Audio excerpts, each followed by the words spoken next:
Parliament में आजादी के बाद से दलित कितना 131, क्योंकि इस देश में 131 सीट रिजर्व है, 545 पर मुश्तमिल हिंदुस्तान की पार्लियामेंट में 131 दलित है। लेकिन वो दलित जिसके बारे में बाबा साहेब भीमराव अंबेडकर ने कहा कि ये वही दलित है, जब दलितों के ऊपर अत्याचार उत्पीड़न होगा कोई अपनी जबान को नहीं खोलेगा, जब इसको नींद आएगी दवाई देगा तो अपना मुंह खोलेगा। हिंदुस्तान की पार्लियामेंट में 1 2 नहीं 23 मेंबर ऑफ पार्लियामेंट मुसलमान थे। ट्रिपल तलाक पर बिल लाया गया, सारे लोगों की जबानें बनती मुंह बंद था। एक शख्स ने बोला जिसका नाम बैरिस्टर असदुद्दीन ओवैसी था। गलत कह रहा हूं? जब जब इस मुल्क के अंदर संविधान पर आंच आई, अगर कोई शख्स खड़ा हुआ मैं ये चैलेंज उठावे और घमंड के साथ कहता हूं तो वो मेरा कायद, मेरा लीडर था, जिसका नाम बैरिस्टर असदुद्दीन ओवैसी। आज हम पार्टिसिपेट कर रहे हैं, इलेक्शन लड़ेंगे, तो आज हमको लोग कहते हैं अरे आप क्यों इलेक्शन लड़ेंगे, हम क्यों नहीं इलेक्शन लड़े? ये मुल्क हमारा है, इस मुल्क पे 700 साल हमने जहां बानी और गुमरानी की। ये चार मीनार तुम्हारा है, ये किले गोलकुंडा तुम्हारा है, ये दारुल सलाम तुम्हारा है, ये कुतुब मीनार तुम्हारा है, वो ताजमहल की खूबसूरती तुम्हारी है, अरे सब कुछ तुम्हारा है। अपने छतों पर, अपने दफ्तरों पर, अपने स्कूल मदरसों और कॉलेजों पर अपने इस तिरंगे को बड़ी आन बान शान से लहराते। 26 जनवरी एक ऐसा दिन है, मैं कहूंगा कि ये वो दिन है जिस दिन दलित, पिछड़ा, अल्पसंख्यक को इंसान समझा गया। 26 जनवरी 1950 को हमारे देश में संविधान पूर्ण रूप से लागू हुआ। हमारा मुल्क जो 200 साल तक अंग्रेजों का गुलाम था, अंग्रेजों ने हमारे मुल्क पर हुक्मरानी की थी। अंग्रेजों की उस गुलामी से आजादी यकीनन हमें 1947 15 अगस्त को मिली, लेकिन इस देश के अंदर जो संविधान लागू हुआ पूर्ण रूप से वो 1950 26 जनवरी को लागू हुआ। यानी हमने अपने देश को गणतंत्र बनाया, रिपब्लिक बनाया।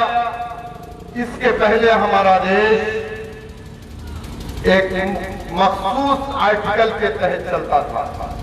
आजादी के बाद संविधान आया, संविधान लागू हुआ। इसको बनने में 2 साल 18 महीना 11 दिन का वक्त लगा और इस संविधान को बनाने वाले एक दलित का बेटा जिसका नाम बाबा साहेब भीमराव अंबेडकर था। दोस्तों, जब यह संविधान इस मुल्क के अंदर नहीं था तो इस मुल्क के अंदर दलितों को इंसान नहीं समझा जाता था। इस मुल्क के अंदर आदिवासियों को इंसान नहीं समझा जाता था। इस मुल्क के अंदर गरीबों को, पिछड़ों को इंसान नहीं समझा जाता था। इस मुल्क के अंदर चौधराहट थी। इस मुल्क के अंदर बादशाहत जैसा निजाम था। लेकिन संविधान आने के बाद राजा रानी के पेट से पैदा होना बंद हो गया। राजा अवाम के दरमियान से चुन करके आना तैयार हो गया। संविधान आने के बाद सिर्फ एक राजा का, एक रानी का बेटा राजा नहीं बनता, बल्कि एक एहतरानी का बेटा भी आज राजा बन सकता है। यह हमारे संविधान की खूबसूरती है कि एक चाय बेचने वाला हमारे देश का प्रधानमंत्री बन गया। यह हमारे संविधान की खूबसूरती है कि मंदिरों में, मठों में सन्यासी शख्स इस प्रदेश का चीफ मिनिस्टर बन गया। यह हमारे संविधान की खूबसूरती है कि एक दलित का बेटा डीजीपी बनता है। ये हमारे संविधान की खूबसूरती है कि एक दलित का बेटा इस देश का सदर है, राष्ट्रपति है। ये हमें क्या किसने दिया? ये हमें किसने दिया? ये हमें कांग्रेस पार्टी ने नहीं दिया। ये हमें बाबा साहेब भीमराव अम्बेडकर ने हमें संविधान को दिया। वो संविधान ने हमें इस बात का राइट दिया। आज अगर मैं यहाँ खड़ा होकर के तकरीर कर रहा हूँ तो ये भी राइट मुझे किसने दिया? हमारे संविधान ने दिया। अगर आज मैं अपनी शनाख्त को बाकी रख करके मैं अपनी पसंद के खाने खा सकता हूँ, मैं अपनी मस्जिदों में नमाज पढ़ सकता हूँ, मैं अपने पसंद के मजहब को अख्तियार कर सकता हूँ, तो ये राइट अगर किसी ने हमें दिया तो यह संविधान। अगर इस मुल्क के अंदर मुख्तसर से इस मुल्क के अंदर आप जानते हैं बहुत सारी कौमें, बहुत सारे मजहब के लोग रहते हैं। इस मुल्क के अंदर कुत्ता, बिल्ली, सुअर खाने वाले भी लोग बसते हैं। इस मुल्क के अंदर चूहा खाने वाले भी लोग बसते हैं। इस मुल्क के अंदर ऐसे लोग भी हैं जो प्याज और लहसुन भी नहीं खाते। इस मुल्क के अंदर ये जो राइट हमें मिला है वो भी हमें संविधान ने दिया। इस मुल्क के अंदर राम को मानने वाले भी हैं, इसी मुल्क के अंदर रावण को मानने वाले भी हैं। यही इस मुल्क की खूबसूरती है और इस खूबसूरती को हमको किसने दिया? बाबा साहेब भीमराव अम्बेडकर ने हमारे संविधान। यही हमारे मुल्क की खूबसूरती है। आज संविधान है तो हम आजाद हैं, पूर्ण रूप से हमें आजादी है। लेकिन मुझे अफसोस इस बात का है कि आज जब देश हमारा एक त्योहार की शक्ल में, ये किसी हिंदू मुसलमान का त्योहार नहीं, दशहरा हिंदू भाई मनाता है, ईद हम मनाते हैं, दीपावली हिंदू मनाता है, बकरीद हम मनाते हैं। लेकिन ये एक ऐसा पर्व है, ये एक ऐसा त्योहार है, ये एक ऐसा जश्न है, न हिंदू न मुसलमान बल्कि पूरा हिंदुस्तानी मिलकर के इस जश्न को मनाता है। यही तो इस जश्न की खूबसूरती है कि आज हमारे मंच पर बैठे एक तरफ वरुण सिंह जी है तो दूसरी तरफ धर्मेंद्र शुक्ला जी है, तो वही वसीम सिद्दीकी और नदीम आरिफ साहब भी बैठे हुए। यही तो खूबसूरती है हमारे इस संविधान की और इस पर्व की। लेकिन मुझे अफसोस इस बात का है, आप जानते हैं कि पिछली मर्तबा हम लोगों ने 26 जनवरी को एक विशाल तिरंगा यात्रा हमने निकाली थी और अपनी शान आन बान को अपने कंधों पे रख करके हमने इस पूरे नगर पंचायत का हमने दौरा किया था और हमने नारा दिया था कि मेरा भारत जिंदाबाद, नेहरू का भारत जिंदाबाद, पटेल का भारत जिंदाबाद, भीम का भारत जिंदाबाद, अम्मा का भारत जिंदाबाद, दादा का भारत जिंदाबाद, नाना का भारत जिंदाबाद। अब मुझे नहीं लगता कि इन लोगों को इस नारे से तकलीफ हुई, मुझे नहीं मालूम। लेकिन कल मैं शाम को लखनऊ से आया, हमारे बड़े भाई साहब का फोन आया कि शौकत साहब तुम्हारा इंतजार दरोगा जी कर रहे हैं। मैंने कहा क्यों कर रहे हैं? बोले आकर के बात कर लो, मुलाकात कर लो। क्यों कर रहे हैं नहीं मालूम। जब मैं पहुंचा घर पर, अपने घर भी नहीं गया, रास्ते में दरोगा जी बैठे थे, देखा तो बोले रुक जाइए आपसे मुलाकात करनी है। उन्होंने ला करके मुझे लव लेटर दिया। क्या दिया? Love letter. और कहा कि आप अपने तिरंगे को लेकर के आप अपनी नगर पंचायत में नहीं चल सकते। मैंने कहा वाह, मैंने अपनी 45 साल जिंदगी में पहली मर्तबा ऐसी हुकूमत देखी है जिस हुकूमत में अपने इस तिरंगे को लेकर के चलने के लिए पाबंदी लगाई है। वाह, योगी आदित्यनाथ जी सलाम करते हैं आपको। यही तुम्हारी व्यंजन रखने वाले लोगों ने 42 साल तक नागपुर के हेडक्वार्टर पर इस तिरंगे को नहीं फहराया था। इसीलिए नहीं फहराया था क्योंकि इस तिरंगे को न तुमने बनाया है, न इस तिरंगे से तुम्हें मोहब्बत है। तुम्हारी मोहब्बत दिखाने की मोहब्बत है। तुम इस तिरंगे से मोहब्बत अगर करते तो ये लव लेटर शौकत को लाके ना देते और मना न करते कि तुम इस तिरंगे को लेकर के अपने कंठ क्यों भाई? हम नहीं कर सकते? संविधान ने हमको आजादी नहीं दी है। आज इस संविधान को खत्म करने की बात चल रही है। आज इस देश में संविधान को खत्म कर दिया जाएगा तो दोबारा आपको इंसान नहीं समझा जाएगा। इस मेरी बात को नोट कर लीजिए। जिस तरीके से दलितों को कुएं से पानी नहीं दिया जाता था, जिस तरीके से दलितों के गले में मट्टी बांधी जाती थी ताकि वो जमीन पर ना टूट सके वरना जमीन नापाक हो जाएगी, जिस तरीके से दलितों की कमर में झाड़ू बांधे जाते थे ताकि उसके पैरों के निशान ना रहे वरना जमीन नापाक हो जाएगी, ये संविधान है। तो आज एक दलित का बेटा इस देश का प्रधानमंत्री है, ये संविधान है। तो एक दलित के बेटे पर खाकी वर्दी उसके जिस्म पर है। आज ये संविधान है तो एक मुसलमान का बेटा अपने सरों पर टोपी अपने चेहरे पर दाढ़ी रख करके इस मुल्क में कहीं आ और जा सकता है। आज संविधान है तो एक हिंदू का बेटा मंदिरों में जाकर के घंटे बजा सकता है। आज संविधान है तो हम मस्जिदों से अल्लाहू अकबर की आवाज दे सकते हैं। आज संविधान है तो हम मंदिरों में जाकर के हरिओम के नारे लगा सकते हैं। आज इस संविधान को खत्म करने के लिए बीजेपी आगे आ रही है। आज 50 दिन से ज्यादा हो गया, आज किसान सड़कों पर बैठा है, कह रहा है मुझे आजादी चाहिए। कौन सी आजादी मांग रहा है किसान? आज मुल्क के अंदर ट्रेनें बेची जा रही हैं, हवाई अड्डे बेचे जा रहे हैं, रेलवे स्टेशन बेचे जा रहे हैं। आपको समझ में आ रहा है क्यों बेचे जा रहे हैं? अरे यही गलती तो हुई थी कि ईस्ट इंडिया कंपनी की स्थापना हुई, उसके बाद ये मुल्क गुलाम हुआ, दोबारा इस मुल्क को गुलामी की तरफ लेकर के जाया जा रहा है। और याद रखिए, अगर आपने अपनी सपनों में इतिहास न पैदा किया, ये संविधान की खूबसूरती है और ये संविधान को या हम अपने मुल्क के आईन को अगर मजबूत करना चाहते हैं तो जितनी ज्यादा से ज्यादा राजनीतिक पार्टियां इस देश में बन जाए, हर समाज की अपनी राजनीतिक पार्टी होनी चाहिए।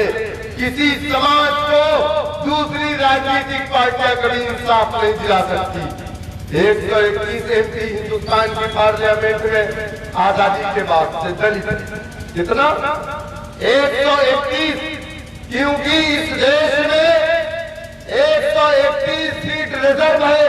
545 पर मुश्तमिल हिंदुस्तान की पार्लियामेंट में 131 दलित है, लेकिन वो दलित जिसके बारे में बाबा साहेब भीमराव अम्बेडकर ने कहा कि ये वही दलित है जब दलितों के ऊपर अत्याचार उत्पीड़न होगा तो ये अपनी जबान को नहीं खोलेगा, जब इसको नींद आएगी दवाई देगा तो अपना मुंह खोलेगा।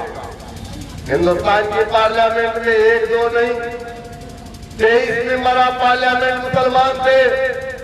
ट्रिपल तलाक पर भी लाया गया, सारे लोगों की समाजें बनती मुंह बंद था। एक शख्स ने बोला जिसका नाम बैरिस्टर असदुद्दीन ओवैसी था। गलत कह रहा हूं? जब जब इस मुल्क के अंदर संविधान पर आंच आई, अगर कोई शख्स खड़ा हुआ मैं ये चैलेंज दावे और घमंड के साथ कहता हूं तो वो मेरा कायद, मेरा लीडर था जिसका नाम बैरिस्टर असदुद्दीन ओवैसी। आज हम पार्टिसिपेट कर रहे हैं, इलेक्शन लड़ेंगे, तो आज हमको लोग कहते हैं अरे आप क्यों इलेक्शन लड़ेंगे, हम क्यों नहीं इलेक्शन लड़े? इस देश की सबसे बड़ी अगर अल्पसंख्यक कम्युनिटी है तो वो मुसलमान, सबसे बड़ी अकलियत। तो हम क्यों नहीं पार्टिसिपेट कर सकते इलेक्शन में? अरे हम पार्टिसिपेट करेंगे तो देश मजबूत होगा, संविधान मजबूत होगा। जितने भी लोग करें अच्छी बात है, हमने रिपब्लिक बनाया, लेकिन यहाँ तो अभी भी वही चल रहा है, तू गुलाम मैं आका। तो अब ये नहीं चलेगा। दलितों ने अपनी पार्टियां बनाई, अपने डंडे बनाए, अपने झंडे बनाए, तब दलितों का उत्पीड़न बंद हुआ। 131 एमपी हिंदुस्तान की पार्लियामेंट में आजादी के बाद से है, लेकिन उसका उत्पीड़न नहीं बंद हुआ था। जब उसने अपना नीला परचम बनाया और मान्यवर काशी राम को अपना नेता बनाया, बहन कुमारी मायावती जी को अपना लीडर बनाया, तब 1 बार 2 बार 3 बार नहीं 4 मरतबा इस प्रदेश का मुख्यमंत्री अपनी बेटी को, अपनी बहन को, बहन कुमारी मायावती को बनाया, तब जाकर उससे इंसाफ मिला। आप क्या चाहते हो कि समाजवादी पार्टी या आप कांग्रेस पार्टी या बीजेपी से आप चाहते उम्मीद रख रही है आपको इंसाफ दिलाएंगी? 45 एमएलए विधानसभा के अंदर से 2012 के बाद अगर कोई समाजवादी का चपरासी उसके कान पर मेरी आवाज सुन रही है, आकर के सौगत से डिबेट कर लेगा। आजादी के बाद उत्तर प्रदेश की विधानसभा में 45 मुसलमान एमएलए थे, 18 बहुजन समाज पार्टी के एमएलए थे, यानी आजादी के बाद इससे ज्यादा उत्तर प्रदेश की विधानसभा में कभी मुसलमान एमएलए नहीं थे। कितने थे? एकदम 70। मुजफ्फरनगर में दंगा हुआ, मां के सामने बेटी की इज्जत को लूटा गया, बेटी के सामने मां की इज्जत को लूटा गया, 200 से ज्यादा लोगों को काट करके फेंक दिया गया नहर के अंदर। लेकिन ये 70 एमएलए एक मुजफ्फरनगर नहीं गया। क्यों नहीं गया मालूम है आपको? क्योंकि उनके आका मुलायम सिंह यादव ने मना किया था कोई मिनिस्टर, कोई मुसलमान विधायक मुजफ्फरनगर नहीं जाएगा, इसलिए नहीं गए। तो जिस तरीके से देश का एक आइन है, एक संविधान है, उसी तरीके से तमाम पार्टियों के भी अपने संविधान होते हैं। पार्टी कहेगी तुझे बोलना है तो वो बोलेगा, पार्टी कहेगी खामोश तो वो खामोश रहेगा। मेरे भाई, अगर तुम चाहते हो कि तुम्हारी अपनी जबान हो, तुम्हारी अपनी लीडरशिप हो, तो तुमको एक मरकज़े सियासी पर, एक प्लेटफॉर्म पर आना पड़ेगा। और अल्लाह ने इस दुनिया में तुम्हें इंसाफ कायम करने के लिए भेजा था। आज इंसाफ कायम करने वाला लोगों के दरवाजों पर इंसाफ मांगने जा रहा है। और जिस दिन आप इंसाफ कायम करने वाले हो जाओगे, खुदा की कसम इस मुल्क में बसने वाला हिंदू, मुसलमान, दलित, पिछड़ा सबको इंसाफ मिलेगा। क्योंकि इस दुनिया में सबसे अच्छा अदल और इंसाफ अगर कोई कर सकता है तो कलमे ला इलाहा इल्लल्लाह मुहम्मदुर रसूलुल्लाह कहने वाला। क्या आपको याद नहीं है? क्या आपको याद नहीं है कि अगर किसी यादव बस्ती में पंचायत खत्म नहीं होती थी तो लोग कहते थे कि जाओ मखदूमपुर जाओ, जाजापुर जाओ, निजामपुर या माहौल जाओ, वहां जाओ, मियां साहब को बुला के लेके आओ, वही हक फैसला करेंगे। क्या आपको याद नहीं? क्या आज भी आपकी मस्जिदों के बाहर हमारी हिंदू बहनें अपने बच्चों को लेकर के खड़ी नहीं रहती कि तुम नमाज पढ़ करके आओ, दुआ कर दो तो शिफा हो जाए? ये यकीन उनको है कि आज भी तुम इंसाफ दे सकते हो। लेकिन आज हिंदू मुसलमानों के दरमियान में जिन लोगों ने कई पैदा किया है, अपने राजनीतिक फायदे के लिए पैदा किया है, आज भी हिंदू मुसलमानों के दरमियान में मोहब्बत बाकी है। आज भी लोगों को आपसे उम्मीद है कि आप इंसाफ करेंगे, लेकिन आपने लोगों से उम्मीदें छोड़ रखी है।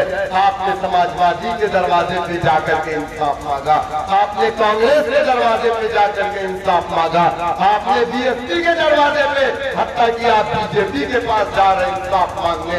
कौन इंसाफ करेगा? लोग तो आपने देख रहे थे कि आप अदल करेंगे, इंसाफ मांगने वाला अल्लाह ने इस दुनिया में आपको हुक्मरान बना करके भेजा। हुक्मरानी करने वाला नौकरी कर रहा है, जाकर के चपरासी बन गया तमाम से गुलाम लिहाज सेकुलर पार्टियों की। मेरे भाई, अगर इस मुल्क को मजबूत करना है, इस मुल्क के आइन को मजबूत करना है, अपने आप को मजबूत करना है, तो उसके लिए आपका अपना पॉलिटिकल प्लेटफॉर्म होना चाहिए। जिस कौम का अपना सियासी प्लेटफॉर्म नहीं होता, उसकी थाने में कोई गिनती नहीं है, उसकी तहसील में कोई गिनती नहीं है, उसकी कलेक्ट्री कचहरी कोर्ट में कोई गिनती नहीं है।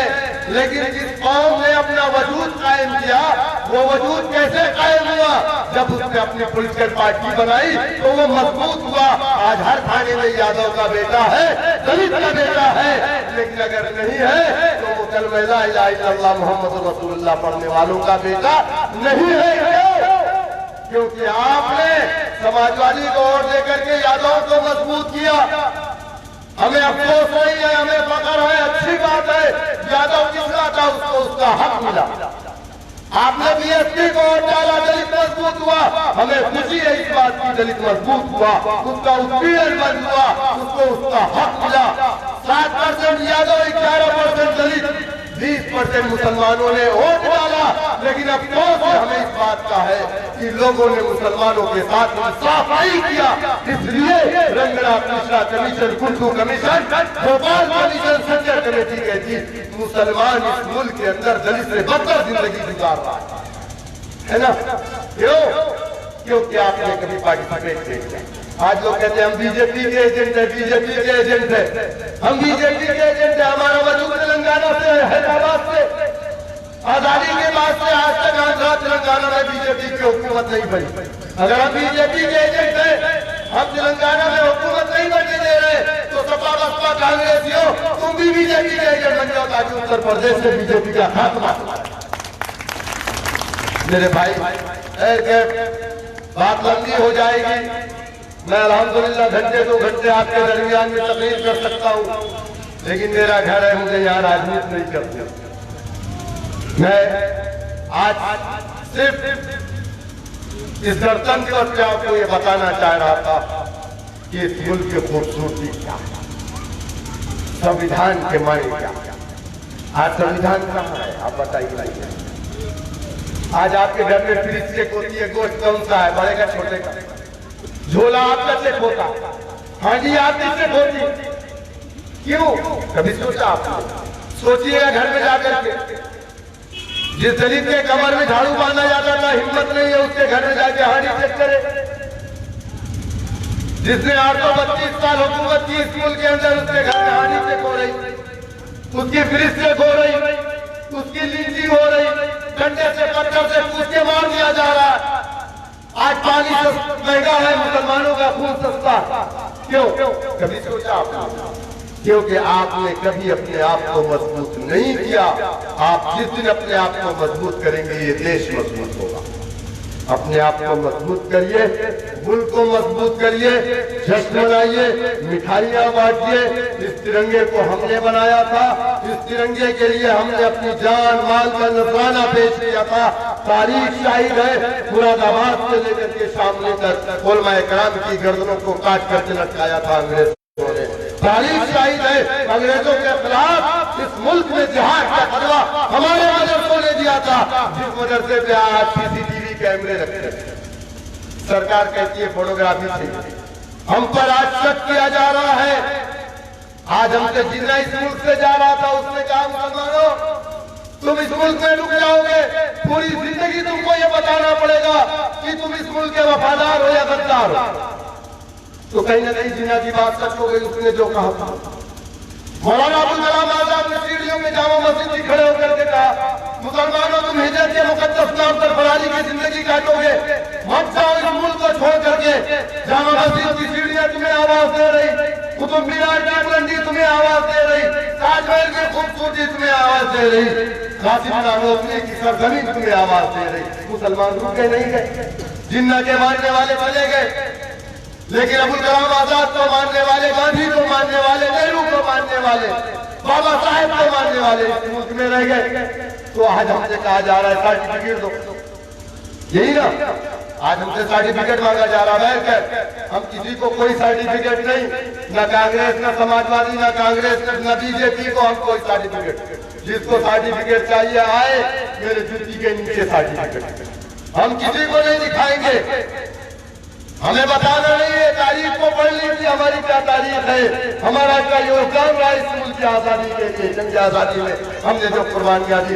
बैठे दोस्तों, आप तमाम को यौम जमहूरिया की खुलूस मुबारकबाद एक मरतबा फिर देता हूँ। मैं तमाम अपने माहौल के लोग, बरतराफ जनाब से आए हुए हमारी पार्टी के लोग और जो भी यहाँ पर मौजूद है, तमाम हिंदू और भाई मुसलमानों को मैं यौम जमहूरिया की मुबारकबाद देता हूँ। आप तमाम का मैं ममनून मशकूर हूँ। आपने अपना कीमती वक्त दे करके इस प्रोग्राम को और अच्छा बनाया। मैं यहाँ पर बैठे नवभारत टाइम्स के चीफ ब्यूरो, मैं यहाँ पर धर्मेंद्र शुक्ला, शशिकांत पांडे, मीडिया से जो लोग भी आए, हमारे जिला पंचायत सदस्य कैलाश कुमार गौतम, अब्दुल रहमान साहब जिला अध्यक्ष मजलिस MIM के जिला माज साहब, तमाम लोग यहाँ पे तशरीफ फरमाए, नायाब साहब, तमाम लोगों का मैं ममनून मशकूर हूँ। बहुत बहुत शुक्रिया। मेरे साथ आप नारा लगाएंगे। नारा कौन सा लगेगा? जो पिछली बार लगेगा, जो पिछली बार लगा था, याद है ना? अम्मा का भारत, आप बोलेंगे जिंदाबाद, ठीक है ना? आप क्या बोलेंगे? जिंदाबाद। बोलो गांधी का भारत जिंदाबाद, अजीम का भारत जिंदाबाद, पटेल का भारत जिंदाबाद, नेहरू का भारत जिंदाबाद, गांधी का भारत जिंदाबाद, दलित का भारत जिंदाबाद, पिछड़ों का भारत जिंदाबाद, मुसलमानों का भारत जिंदाबाद, अमरों का भारत जिंदाबाद, दादा का भारत जिंदाबाद, हरनाल का भारत जिंदाबाद, अरे खाना का भारत जिंदाबाद, अरे मामू का भारत जिंदाबाद, अरे जोर का भारत जिंदाबाद, जो जमहूरिया जिंदाबाद, अरे काला भारत जिंदाबाद, अरे जोर से बोलो जिंदाबाद, सबका भारत जिंदाबाद, पटेल का भारत जिंदाबाद, अरे गांधी का भारत जिंदाबाद, अरे नेहरू का भारत जिंदाबाद, अरे भीम का भारत जिंदाबाद, अरे फूले का भारत जिंदाबाद, महात्मा का भारत जिंदाबाद, हम सबका